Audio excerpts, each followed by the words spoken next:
জুলাই সনদ সম্পর্কে বলা হয়, জুলাই সনদে সে প্রথম যখন কথা উঠল, যখন সরকার বললো আমাদের কাছে চাইলো যে তোমরা তোমাদের মতামত দাও, আমরা তখনই দিয়ে দিয়েছি। তার প্রবলেমটা কোথায়? প্রবলেমটা হচ্ছে যারা দেখতে নারী তার চরণ মাটা। কথাটা বলতে বাধ্য ওরা, কিছু মনে করবেন না যে আমরা সংস্কার চাই না, সংস্কার রুখে দিচ্ছি, তাহলে এর চেয়ে বড় সত্যের অপরাধ তো আর কিছু হতে পারে। এই যে সংস্কার কমিশন হয়েছে, এখন ঐক্যমত্য কমিশন হচ্ছে, প্রত্যেকটা কমিশনের প্রতিটি মিটিংয়ে আমাদের প্রতিনিধি গেছে, টিম গেছে। আমরা প্রত্যেকটি সংস্কার কমিশনের উপরে আমাদের নিজস্ব ওয়ার্কিং টিম তৈরি করেছি। আজকে যারা সংস্কার করছেন তাদেরকে আমি স্বাগত জানাই। তারা অনেক বড় বড় চাকরি করতেন বিদেশে, অনেক লেখাপড়া করেছেন, ইউনিভার্সিটিতে পড়াতেন, আসছেন, তারা বাংলাদেশের মানুষের জন্য অত্যন্ত সুন্দর সুন্দর চিন্তা করে সামনে নিয়ে এসেছেন। একটা পত্রিকায় উঠেছিল যে বিএনপি সংস্কারে বাধা দিচ্ছে। এই থেকে আমরা অত্যন্ত সিরিয়াসলি নিয়ে আমরা এটা প্রেস কনফারেন্স করেছি।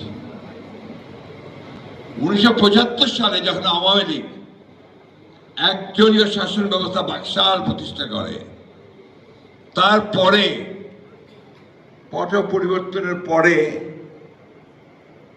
শহীদ প্রেসিডেন্ট জিয়াউর রহমান যিনি রাষ্ট্র পরিচালনার দায়িত্ব প্রাপ্ত হন, প্রথম যে কাজ সংস্কারটি তিনি করেছিলেন তা হচ্ছে একদলীয় শাসন ব্যবস্থা থেকে বহুদলীয় গণতন্ত্রে প্রত্যার্পণ করেছিলেন। রিয়ালিটি। এবং তারপরে তিনি সমস্ত সংবাদপত্রের স্বাধীনতা দিয়েছিলেন। তার আগে 52 সালের সময় মাত্র 4টি পত্রিকা সরকারের নিয়ন্ত্রণে ছিল, সেটা ছিল, বাকি সব বন্ধ। তখন আপনাদের অনেক কালিগরা সেদিন বায়তুল মুকাররমে হকারের কাজ করেছে। আপনারাই বলেছেন এসব কথা। উনি খুলে দিয়েছেন। অর্থাৎ পলিটিক্যাল যে স্ট্রাকচার, সেই স্ট্রাকচারটাকে তিনি ডেমোক্রেটিক করেছেন।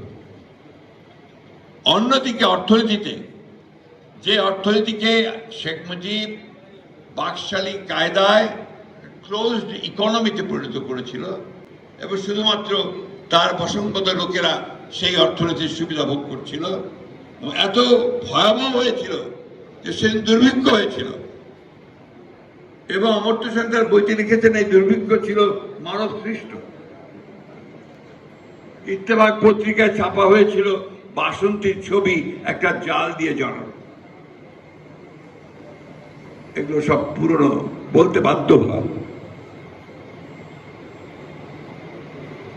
আমাদের নেত্রী দেশনেত্রী বেগম খালেদা জিয়া, তিনি 9 বছর দীর্ঘ সংগ্রাম স্বৈরাচারের বিরুদ্ধে, সেই সংগ্রামের পরে তার সরকারের আমলে তিনি সকলকে নিয়ে ঐক্যবদ্ধ হয়ে সংসদীয় গণতন্ত্র প্রবর্তন করেছিলেন। এই একটা বিশাল একটা মৌলিক সংস্কার। আমাদের নেত্রী বেগম খালেদা জিয়া, তিনি অন্যান্য দলগুলো এবং জনগণের বিভিন্ন কথার মধ্যে সম্মান প্রদর্শন করে কেয়ারটেকার গভর্নমেন্ট যে বিধান, সেটা তিনি সংবিধানের সন্নিবেশিত করেছিলেন এবং যেটা বাংলাদেশের যে একটা সুযোগ সৃষ্টি করে দিয়েছিল গণতন্ত্রের চর্চা করা। এবং এটা সবাই স্বীকার করবেন যে 3টি ইলেকশন সেই কেয়ারটেকার গভর্নমেন্টের অধীনে হয়েছে। সেই 3টি ইলেকশন ছিল সবচেয়ে ভালো ইলেকশন এবং নতুন একটা সুযোগ একটা সৃষ্টি হয়েছিল গণতন্ত্রকে প্রাতিষ্ঠানিক রূপ দেওয়ার এবং অর্থনীতিকে আপনার মুক্ত বাজার অর্থনীতির দিকে নিয়ে যাওয়ার। এই সংস্কারগুলো বিএনপি। ভ্যাট আরোপ করেছিলেন আমাদের অর্থমন্ত্রী সাইফুর রহমান সাহেব, প্রচুর সমালোচনা হয়েছে। এমনকি আমাদের ওবায়দুল খান সাহেব, প্রথিতযশা সাংবাদিক, তার হলিডে পত্রিকায় লিখলেন, হেডলাইন লিখলেন, 1 man demolishes, অর্থাৎ একটা মানুষ সব শেষ করে দিল। কিন্তু প্রমাণ হয়েছে যে ওই ভ্যাট এটা বাংলাদেশের বর্তমান অর্থনীতিকে শক্ত জায়গায় নিয়ে আসার পেছনে কাজ করেছে। আমাদের নেতা শহীদ প্রেসিডেন্ট জিয়াউর রহমান তিনি গার্মেন্টস ফ্যাক্টরি, গার্মেন্টস যে পোশাক শিল্প, সেই পোশাক শিল্পের সূচনা করে হাজার হাজার মহিলার কর্মসংস্থান সৃষ্টি করেছেন। আজকে বাংলাদেশের অর্থনীতিকে দাঁড় করবার সুযোগ করে দিয়েছেন। আমাদের নেতা শহীদ প্রেসিডেন্ট জিয়াউর রহমান তিনি বিদেশে, মধ্যপ্রাচ্যে বিশেষ করে শ্রমিক পাঠানোর ব্যবস্থা করে কর্মসংস্থানের ব্যবস্থা করেছেন। সুতরাং সংস্কার আমাদের মজ্জায়, সংস্কার আমাদের রক্তে, আমাদের জন্ম সংস্কারের মধ্য দিয়ে। তাই আজকে যদি বলা হয় যে বিএনপি সংস্কার আটকে দিচ্ছে, এটা আমি মনে করবো যে অত্যন্ত অন্যায়ভাবে এটা বলা হচ্ছে। আমরা এবারে আসুন বর্তমান সংস্কারের কথায় আসি। আমরা 2016 সালে আমাদের নেত্রী দেশনেত্রী বেগম খালেদা জিয়া তিনি নিজে প্রেস কনফারেন্স করে ভিশন ফর 2030 দিয়েছিলেন। এটা ভুলে যাওয়ার কথা না। সেখানে তিনি দ্বিকক্ষ বিশিষ্ট পার্লামেন্টের কথা বলেছিলেন, সেখানে তিনি প্রেসিডেন্ট এবং প্রধানমন্ত্রীর ক্ষমতার ভারসাম্যের কথা বলেছেন, সেখানে তিনি সকলকে নিয়ে রেইনবো নেশন তৈরি করার কথা বলেছিলেন, জুডিশিয়াল ইন্ডিপেন্ডেন্সের কথা বলেছিলেন। আবার পরবর্তীকালে যখন আমরা রিয়ালাইজ করেছি যে এই রাষ্ট্র কাঠামোয় দেশকে এগিয়ে যাওয়া যাবে না, তখন আমরা আবার 2022 সালে প্রথমে বিএনপির পক্ষ থেকে 27 দফা, এরপর যারা আন্দোলন করছিল তাদের সকলকে নিয়ে আমরা 31 দফা কর্মসূচি প্রদান করি। নিশ্চয়ই মনে আছে আপনাদের সেই কর্মসূচি প্রদানকে নিয়ে যে তুল কালাম কাণ্ড হয়েছিল। 10ই ডিসেম্বর আমাদের সভাকক্ষের আমার পার্টি অফিসের সামনে, সেটা 7ই নভেম্বরেই এটাকে আপনার পণ্ড করে দেওয়ার ব্যাপারে সরকার সরকার ব্যবস্থা গ্রহণ করেছিল এবং সেদিন মকবুল ওই পার্টি অফিসের সামনে আমাদের স্বেচ্ছাসেবক দলের নেতা, পেশায় সে একজন শ্রমিক ছিল, তাকে পুলিশ গুলি করে হত্যা করেছে।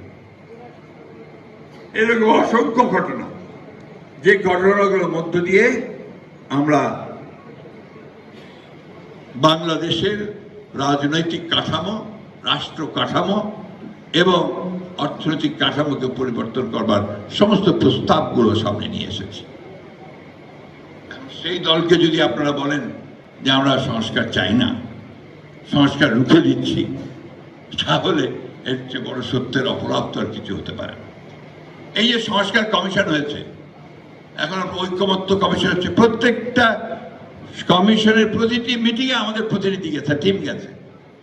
আমরা প্রত্যেকটি সংস্কার কমিশনের উপরে আমাদের নিজস্ব ওয়ার্কিং টিম তৈরি করেছি। তারা কাজ করেছে দিনের পর দিন, রাতের পর রাত, দেশের এক্সপার্টদের নিয়ে, এবং আমরা প্রত্যেকটি বিষয়ে আমাদের মতামত আমরা সংস্কার কমিটিগুলোর সামনে তুলে ধরেছি। এবং আমি কয়েকদিন আগেই সেটা বলেছি প্রেস কনফারেন্স করে যে আমরা কতগুলো বিষয়ের সঙ্গে আমরা একমত, তার মধ্যে দেখা যায় যে ম্যাক্সিমাম বিষয়গুলোর সঙ্গে আমরা একমত হয়েছি। কতগুলো মৌলিক বিষয় আছে যে বিষয়গুলোকে আমরা বলেছি আমরা একটা হতে পারছি না, কিন্তু আমরা মনে করি এটা ভবিষ্যতে যে পার্লামেন্ট আসবে সেই পার্লামেন্টে ডিবেট করে সেই বিষয়গুলো চূড়ান্ত সিদ্ধান্ত নেওয়া যেতে পারে। সবচেয়ে বড় কথা যেটা, যে এই দেশের মালিক কে? এই দেশের মালিক তো জনগণ। এই দেশের কাঠামো, এই দেশের পলিটিক্স, এই দেশের অর্থনীতি কিভাবে চলবে এই বিষয়ে সিদ্ধান্ত নেওয়ার মালিকটা একমাত্র হচ্ছে জনগণ। আজকে যারা সংস্কার করছেন তাদেরকে আমি স্বাগত জানাই। তারা অনেক বড় বড় চাকরি করতেন বিদেশে, অনেক লেখাপড়া করেছেন, ইউনিভার্সিটিতে পড়াতেন, আসছেন, তারা বাংলাদেশের মানুষের জন্য অত্যন্ত সুন্দর সুন্দর চিন্তা করে সামনে নিয়ে এসেছেন। আমরা সেটা প্রপার দেখেছি, দেখে আমরা যেটাকে মনে করেছি যে এই দেশের মানুষের সঙ্গে সংগতিপূর্ণ, সেই বিষয়গুলোকে সামনে আনার চেষ্টা করেছি। আমরা সে কথাগুলো আমরা জমা দিয়েছি। জুলাই সনদ সম্পর্কে বলা হয়, জুলাই সনদে সে প্রথম যখন কথা উঠল, যখন সরকার বললো আমাদের কাছে চাইলো যে তোমরা তোমাদের মতামত দাও, আমরা তখনই দিয়ে দিয়েছি।